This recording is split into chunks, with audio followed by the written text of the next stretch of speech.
Hi friends, 7 days discipline reset ചാലഞ്ചിൽ day 3. ഇത് നിങ്ങൾക്ക് തോന്നാൻ പോകുന്നത് ക്ഷീണമോ മടിയോ അല്ല, നിങ്ങളുടെ മനസ്സിലെ വലിയൊരു ശബ്ദ കോലാഹലമാണ്. ഒരു ചെറിയ ജോലി ചെയ്യാനിരിക്കുമ്പോൾ പെട്ടെന്ന് നിങ്ങളുടെ തലച്ചോറിൽ ഒരു 47 ടാബുകൾ ഒന്നിച്ച് ഓപ്പൺ ആകുന്ന ഒരു ഫീൽ ഉണ്ടാവും. ഉദാഹരണം പറയുകയാണെങ്കിൽ, പഠിക്കാനോ ജോലി ചെയ്യാനോ ഇരിക്കുമ്പോൾ പെട്ടെന്നായിരിക്കും ഫോണിൽ ഒന്ന് നോക്കാൻ തോന്നുക. വെറും 5 മിനിറ്റ്, ആ 5 മിനിറ്റ് കഴിയുമ്പോൾ നമ്മളൊന്നും ചെയ്തിട്ടുണ്ടാകില്ല, പക്ഷേ ആകെ വല്ലാത്തൊരു ക്ഷീണം തോന്നും. ഇത് ഡിസിപ്ലിൻ ഇല്ലായ്മ കൊണ്ട് ഉണ്ടാകുന്നതല്ല, ബിസിയാണെന്ന് നടിക്കുന്ന ഒരു മനസ്സാണ് ഇതിന് കാരണം. പ്രവൃത്തിയില്ലാത്ത ചിന്തകൾ വെറും ഒരു മാനസിക വ്യായാമം മാത്രമാണ്. ഒരു ട്രെഡ്മില്ലിൽ ഓടുന്നത് പോലെ നമ്മൾ ഒരുപാട് ഇങ്ങനെ വിയർക്കും, അനങ്ങും, പക്ഷെ 1 ഇഞ്ച് പോലും അവിടെ മുന്നോട്ട് പോയിട്ടുണ്ടാകില്ല. അതിന്റെ റിസൾട്ടോ 0 ആയിരിക്കും.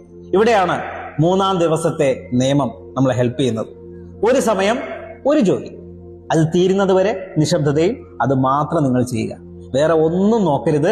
മൾട്ടി ടാസ്കിങ് ചെയ്യാതിരിക്കുക. അപ്പോൾ നിങ്ങളുടെ തലച്ചോറ് നിങ്ങളോട് പറയും, ഇത് വലിയ ബോർ പരിപാടിയാണല്ലോ, വേറെ എന്തെങ്കിലും കൂടി ചെയ്യാം എന്ന് നിങ്ങളെ ഇങ്ങനെ നിങ്ങളുടെ മൈൻഡിൽ ഇങ്ങനെ മന്ത്രിച്ചുകൊണ്ടിരിക്കും. മനസ്സിലാക്കുക, ഇത് ബോറടിയല്ല, ഫോണിൽ നിന്നും മറ്റും കിട്ടുന്ന ഡോപ്പമൈൻ കൃത്യമായി കിട്ടാതെ വരുമ്പോൾ അത് നിൽക്കുമ്പോൾ ഉണ്ടാകുന്ന ഒരു അസ്വസ്ഥതയാണ്, ഒരു വെപ്രാളമാണ് നമുക്കത് ഫീൽ ചെയ്യുന്നത്. ബാസ്കറ്റ്ബോൾ ഇതിഹാസമായ കോബി ബ്രയാന്റ്, അദ്ദേഹം അതിരാവിലെ പാട്ടോ ബഹളങ്ങളോ ഇല്ലാതെ ഒറ്റയ്ക്കായിരുന്നു അദ്ദേഹം പ്രാക്ടീസ് ചെയ്യുന്നത്. അതിനൊരു കാരണം ഉണ്ടായിരുന്നു. നമ്മുടെ ഫോക്കസ് വളരെ പെട്ടെന്ന് നഷ്ടപ്പെടുന്ന ഒരു കാര്യമാണ്. അപ്പോൾ ശബ്ദങ്ങൾ അതിനെ നശിപ്പിക്കുമെന്ന് അദ്ദേഹത്തിന് നന്നായിട്ട് അറിയായിരുന്നു. അതുകൊണ്ടാണ് അദ്ദേഹം ആ ഒരു മെത്തേഡിൽ ഫോക്കസ് നഷ്ടപ്പെടാതിരിക്കാൻ കൃത്യമായി അങ്ങനെ ഒരു പ്രാക്ടീസ് ചെയ്യുന്നത്.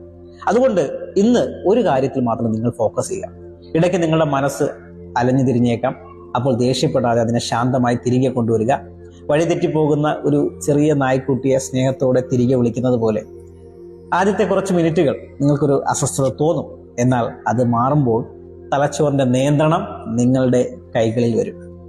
സുഹൃത്തുക്കളെ, 3-ാം ദിവസം അവസാനിക്കുമ്പോൾ ബഹളം വെക്കുന്ന ആളുകൾ ഒരു ദിവസം കൊണ്ട് ചെയ്യുന്നതിനേക്കാൾ കൂടുതൽ കാര്യങ്ങൾ ശാന്തനായ നിങ്ങൾ ഒരൊറ്റ മണിക്കൂർ കൊണ്ട് ചെയ്തു തീർത്തിട്ടുണ്ടാകും. അത് ഉറപ്പാണ്. അതുകൊണ്ട് ഇന്നത്തെ നിങ്ങളുടെ ടാസ്ക് ഇതാണ്. അടുത്ത 1 മണിക്കൂർ സമയത്തേക്ക് നിങ്ങൾ ഫോൺ ഉപയോഗിക്കരുത്. ഫോണില്ല, നോട്ടിഫിക്കേഷൻ ഇല്ല, മറ്റ് ചിന്തകളില്ല. മുന്നിലുള്ള ഒരൊറ്റ ലക്ഷ്യം മാത്രം നിങ്ങളുടെ തലച്ചോറിന് മനസ്സിലാക്കി കൊടുക്കുക, ഇനി മുതൽ ബോസ് നിങ്ങളാണെന്ന്. ഡേ 3 ഈ വെല്ലുവിളി ഏറ്റെടുക്കാൻ നിങ്ങൾ തയ്യാറാണോ? ആണെങ്കിൽ യെസ് എന്ന് കമന്റ് ചെയ്യുക. സോ നല്ല രീതിയിൽ ഈ പറഞ്ഞ കാര്യങ്ങളൊന്ന് പ്രാക്ടീസ് ചെയ്യുക. ലൈഫിൽ വലിയ നേട്ടങ്ങൾ കൈവരിക്കുക. Thank you. Have A great day.